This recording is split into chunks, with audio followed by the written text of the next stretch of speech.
C'est dans la municipalité de l'Ange-Gardien que le gouvernement du Québec et Hydro-Québec ont officiellement inauguré la nouvelle interconnexion avec l'Ontario au poste de l'Outaouais. Un investissement qui permettra de vendre de l'électricité autant en Ontario que dans le Midwest américain. Le premier ministre du Québec a tenu à souligner que les travaux de construction de la centrale avaient été réalisés dans les délais prévus et en deçà du budget. C'est un projet qui s'était annoncé à hauteur de 654 millions de dollars. Et Thierry Vandal nous confirmait avec Isabelle Courville ce matin que le projet s'est réalisé en deçà des coûts et dans les échéanciers et que le projet, finalement, arrivera à la hauteur de 615 millions. M. Charest a rappelé que cette nouvelle centrale était née de la stratégie énergétique du gouvernement du Québec de 2006.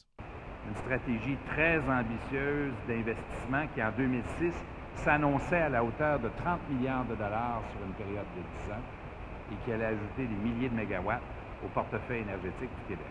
De son côté, le président d'Hydro-Québec, Thierry Vandal, soutient que ce projet est l'un des plus importants puisqu'il permet de doubler la capacité d'exportation de l'électricité vers l'Ontario et les États-Unis.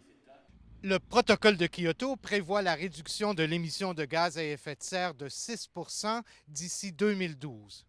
M. Charest soutient que le Québec est l'un des seuls endroits en Amérique du Nord qui atteindront cet objectif. Ben oui. Alors, venez m'expliquer ce que j'ai devant les yeux. En plus de permettre l'exportation d'électricité, cette nouvelle centrale devrait permettre de sécuriser le réseau en Outaouais pour éviter que ne se reproduisent des événements comme la crise du verglas de 1998. Et une des régions où on avait identifié des vulnérabilités, c'est justement la région de l'Outaouais. Et la construction de cette interconnexion aujourd'hui, c'est l'autre bonne nouvelle qui accompagne la première et dont se réjouira la population de l'Outaouais, c'est la sécurisation justement de l'alimentation d'énergie dans la région. Parce que cette interconnexion vient boucler la ligne justement pour l'Outaouais avec la construction de ce qu'on appelle la ligne chenille. Pour Armand Renaud, le maire de l'Ange-Gardien, la nouvelle interconnexion est une véritable manne pour les citoyens de la municipalité. Ça crée des emplois dans la région. On te dit ce matin qu'il va y avoir 16 emplois permanents au poste, fait que c'est vraiment intéressant.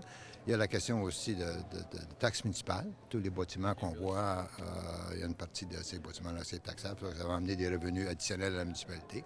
Et aussi le programme du PMBV, programme intégré qui est 1 % du coût du projet. Pour la municipalité, présentement, ça représente au-dessus de 3,6 millions de dollars qu'on va pouvoir investir dans nos infrastructures et dans des projets qui nous ont été soumis pour nos citoyens. Les consommateurs seraient en droit d'espérer que les profits engendrés par l'exportation d'électricité se traduiront par une réduction de leur facture d'Hydro-Québec.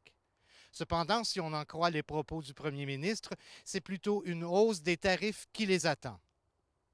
Michel Pilote, Info 22 Hebdo.